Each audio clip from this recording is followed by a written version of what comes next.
बोला या तो बोला थोड़ा तुम्हारा भी चाहिए अभी ऐसे ही जब खुलेगी। मैं अभी पहली बार आया हूँ इसमें, तो जितनी बढ़िया पूरी जानकारी मैंने आपको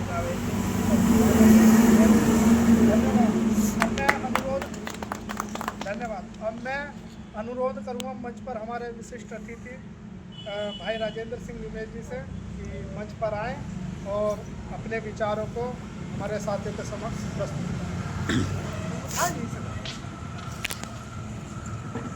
करुणा के सागर तथागत गौतम बुद्ध जी के चरणों में नमन करते हुए, शिक्षा के अग्रदूत महात्मा ज्योतिबा फूले जी के चरणों में नमन करते हुए, आरक्षण के जनक साहू जी महाराज जी के चरणों में नमन करते हुए, अंधों को आँख, बहरों को कान, गूंगों को जबान, नारी को सम्मान और भारत को संविधान देने वाले परम पूज्य बाबा साहब को कोटि कोटि नमन। बहुजन नायक मानव काशीराम साहब जी के चरणों में कोटि कोटि नमन।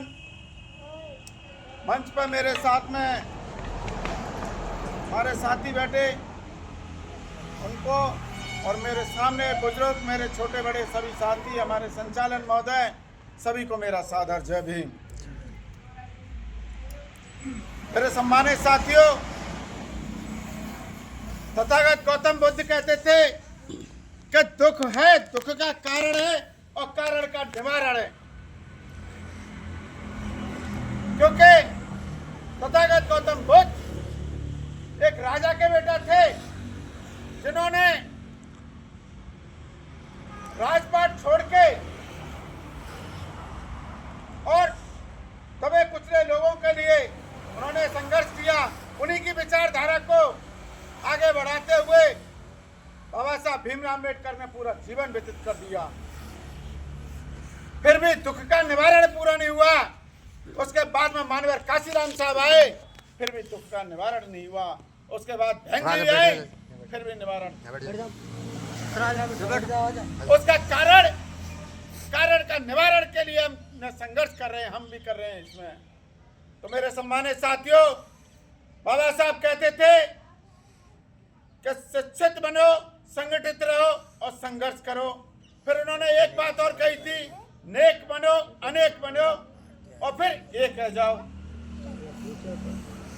पढ़ो, पढ़ करके मजबूत हो करके फिर एक हो जाओ।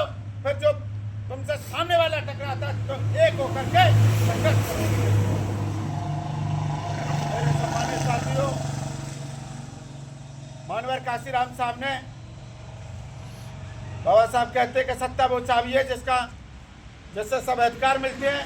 उसके लिए मानवर काशीराम साहब ने बहुजन समाज पार्टी बनाई और बहुजन समाज पार्टी सबसे बड़े उत्तर प्रदेश